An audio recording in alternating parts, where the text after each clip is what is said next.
Get the latest weather, traffic, and news updates online at 560theanswer.com. This hourly segment brought to you by Unleash Your Wealth with Raj Shah and Rick Borick this Saturday at 7 a.m. and 2 p.m. Learn more at scwealthadvisors.com. Now, from The Signature, a division of Esquire Bank Studios. Only the biggest stories, only the biggest guests, and only the biggest opinions. This is AM 560, The Answer. Top of the morning, Dan Proft here. I know we've been waiting for a while now, but the day has finally come where BLM Brandon, the mayor of Chicago, has applied his human intelligence to artificial intelligence. People want to know what Brandon Johnson thinks about AI and AI development, data centers. Somebody of his stature and intellectual firepower to weigh in on these issues, provide some guidance and leadership, and that's happening. That's happening. Where Governor Jellybelly dithers, Brandon Johnson leads with this announcement. Good afternoon, Chicago. All over the country and throughout our city, neighbors are concerned about the impact that data center developments have on our local environment, our costs of living, and our health. Chicago is home to approximately 39 data centers, most of which were built under regulatory frameworks that did not adequately address the scale, energy intensity, and resource demands of today's facilities. Modern data centers can place significant pressure on electricity grids and water systems, while also contributing to localized noise and air quality impacts. Today, I signed an executive order establishing the strictest, most robust regulatory safeguards covering data centers of any city in the country, as well as a dedicated data centers task force to implement a holistic, long-term strategy to protect Chicagoans' public health, safety, and welfare. Additionally, I am urging the City Council to exercise its exclusive legislative authority to enact a temporary moratorium on new data center development and major expansions. There it is. We're gonna squeeze this thing until it dies a natural death. Another golden goose by the boards. See, Jellybelly just slow things down, but he doesn't want to go full Hochul. BLM Brandon wants to go full Hochul, temporary moratorium, because, we just don't know. Don't we? Sarah Eisen over at MSNBC posted this new research about counties with operating data centers and the economic impacts since 2024. What we find is that counties that build data centers are seeing new housing, higher home values, lower unemployment, and more job growth.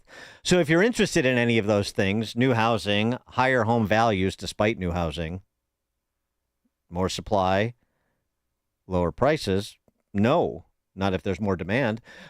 New housing, higher home values, lower unemployment, and more jobs. And the discrepancies between those counties with data centers, and we're talking about more than 200 in the last 2 years, the discrepancies are substantial, positive to the counties with data centers. New housing, higher home values, lower unemployment, more job growth. If you don't want those things, and I know Chicago is generally averse to those sorts of things, even though we say we want those things, then take the position, but if you don't want them, then take the position that BLM Brandon and Kathy Hochul is taking as Jellybelly is oscillating between the two because he's a cipher. Now, this is not to say I go willy-nilly. Oh, and by the way, all of the environmental stuff, we've talked about this, water usage that's less than golf courses and so forth. But and there's very little evidence to support the idea that it is these data centers are generating an increase in the electricity bills of local residents. There's no evidence to support that. Those are just scare tactics that are used by NIMBYs or those that are flacking for a particular organized information campaign, it seems to me. But this is not to say I'm, full on like AI CEOs. I don't trust those quote unquote experts either. So, for example, Palantir CEO, he offered this statement, which I also don't concur with. This is Shyam Sankar on who we should start listening to when it comes to AI revolution. I mean, I should say I don't agree with it in an unqualified fashion. For too long, the national discourse has really been dominated. The discourse on AI has been dominated by voices from Washington, D.C., from Silicon Valley, from Wall Street. But I think we've heard enough from the regulators, the researchers, the investing class. It's time to hear from the builders. And that's because AI is a tool. And the value of that technology is going to be determined by the people who wield it. Yeah, I mean, I agree with hearing from the builders, and we have heard from them, a lot of them, and should continue to. And we heard from a lot of builders in response to the Pope's encyclical on the topic, didn't we? And we're hearing from builders when they're about to go public and they want the government to take a stake in their company, which I don't like. So we're hearing all sorts of things from the builders, as well as the regulators and the politicians and the investor class and Silicon Valley. We're hearing from everybody. The point is not that anybody should be silenced or anybody should be deferred to. It's the point is the quality of the discussion and what it generates in terms of sensible policy. Sensible policy, obviously something that, again, Chicagoland and Illinois eschew. For more on this, we're pleased to be joined by Steve Moore. Our conversation with Steve Moore brought to you by Home State Bank, our sponsor for these dollars and cents, Money Matters segments. Consider Home State Bank as an impartial trustee to your estate and spare your family from conflict and disagreements. Talk to a Home State Bank trust officer today at 815-459-2000. Again, Home State Bank, the number 815-459-2000. Steve Moore, economist and co-founder of Unleash Prosperity. Thanks for joining us. Appreciate it. Hey, Dan. Great to be with you. And, boy, this is a hornet's nest of an issue.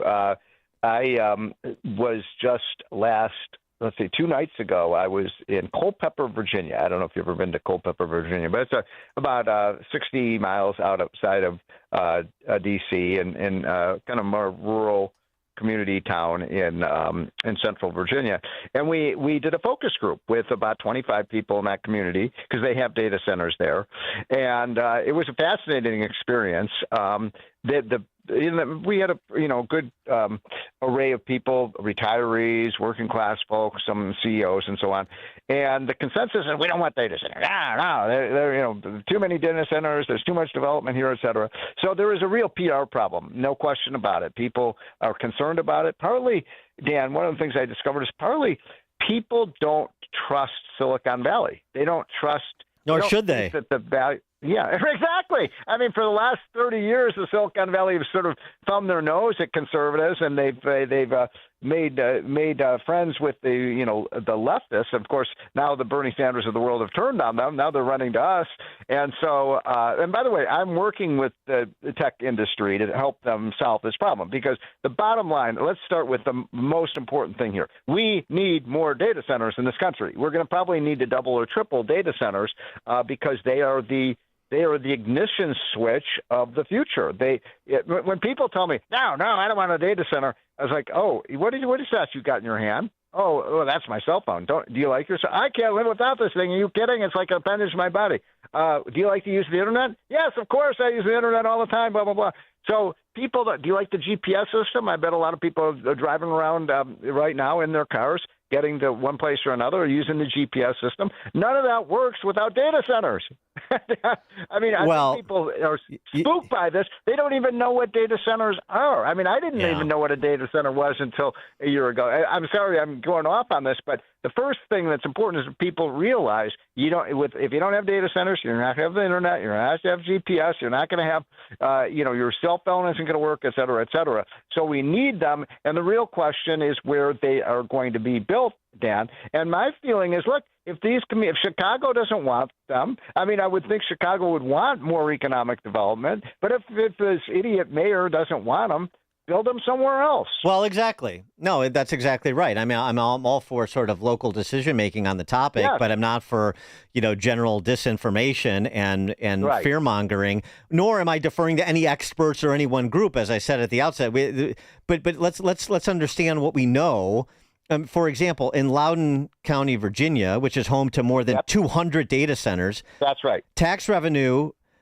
Over the past 10 years, they've lowered real property tax rate every year from it's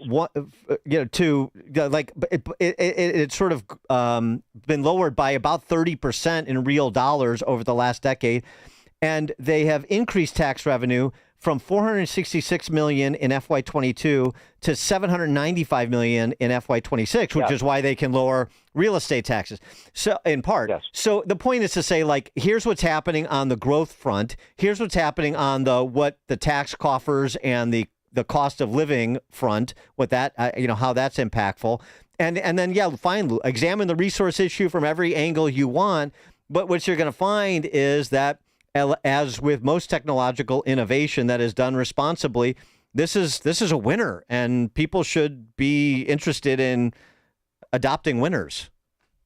So a couple of responses to that. Number one, we just have something in our hotline this morning. I hope everyone's getting that. Just go to unleashprosperity.com and sign up for free. But the latest estimates by the tech industry is they will be spending over the next 10 years. You ready for $2 trillion? $2 trillion. That's more than the GDP of most countries on new investment in data centers, and so that's a lot of money. Now, when a community says we don't want a data center, and by the way, I'm like you. If the community says they don't want it, they shouldn't have it. I believe communities have the right to have what they want and not want. But if you look at this, it would almost be like, imagine we were living 100 years from now. I mean, 100 years ago, and Henry Ford, rode his horse into in Detroit and said, "Hey, I'm going to build all these auto plants." And people said, "Oh no, that's going to cause all sorts of pollution, and we don't want your damn auto plants. Get them out of here." Right, and in places like Southern Illinois, they welcome prisons. They welcome prison construction because of the jobs. Exactly. So I mean, So I want to right. Yeah, no, I mean, but there's a lot of mythologies out there. Oh, they're going to pollute the water. They're going to cause too much noise and things like that. So this is a real conundrum because we need now. You know what the strongest argument is, though, for that I've found in terms of why we need to build these data centers? Go ahead. It's simple. One word. You know what that one word is? Jobs. China. Oh, China. China. Yeah, the AI race. Build them, China will win the AI race. They will win the technology race, and they will blow us away. We are in an arms race against China to be first in this. Just like you go back 30 years ago, who won the internet? Who built the whole internet age with companies like Amazon and Apple and Google? U.S. dominated that. We want to dominate this next phase. We can't do it if we're not building data centers. Before we let you go, I want to get your take on the jobs numbers last week and this sort of dynamic of this low hire, low fire economy, and what you think that importunes. So we have a labor shortage, not a job shortage in America. Almost any young person who wants a job, who has a skill, you can find them. Employers all over the country are saying we can't find the mechanics, we can't find the electricians, we can't find the data processors. So there are a lot of jobs open. The real problem, the real story here is a reduction in the number of Americans of working age that are working. And the biggest decline, Dan, we could spend an hour talking about this, but the biggest worry to me is a dramatic reduction in the number of males between the ages of 18 and 35 that are working. They should be working. They need to be working. They're not working. By the way, women are more likely to be working, and men are less likely to be working. That is a big problem. And my advice to parents, because I know you got a lot of parents who listen to this show, we've got to get back to getting 15, 16, 17, 18-year-olds working. For 30 years, oh, no, we don't want child labor. We don't want kids working. The best thing you can do if you want to improve the future of your kids, get them a job when they're young.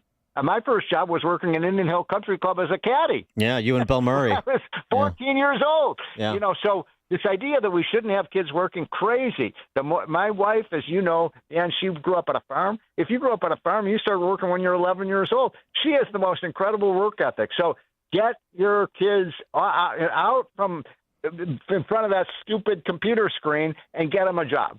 All right, I'll get off my high horse now. Very good. No, I mean it's a good message. It's 100%. I started working when I was 11. Absolutely. What was your first job? Caddy for a decade, all the way through college. I remember, Dan. I was so little. The the golf bag was almost bigger than I was. So was I. I was as a high school freshman, I was like 5'2", 110. As an 11-year-old, I was like a zygote. But I took the ridicule and I managed, and it made me this wonderful person that I am today. So there you go. Yeah, I don't know about that. Yeah, I don't know either. Steve, you have a lot of enemies, Dan. Yeah, I've heard. Steve Moore, economist, co-founder of Unleash Prosperity. Steve, thanks for joining us. Appreciate it. Okay, have a great day. Our conversation with Steve, well, first of all, he joined us on the alphawealthgroup.com answer line. And our conversation with Steve Moore, again, brought to you by Home State Bank. Consider Home State Bank as an impartial trustee to your estate and spare your family from conflict and disagreements. Talk to a Home State Bank trust officer today at 815-459-2000. Again, that number for Home State Bank, 815-459-2000. There's only one radio show in Chicago talking about today's biggest stories and telling you what they really mean. That show is this one, Chicago's Morning Answer on AM 560, The Answer. You've worked hard for everything you have, your home, your investments, your real estate. When you're gone, someone has to manage it.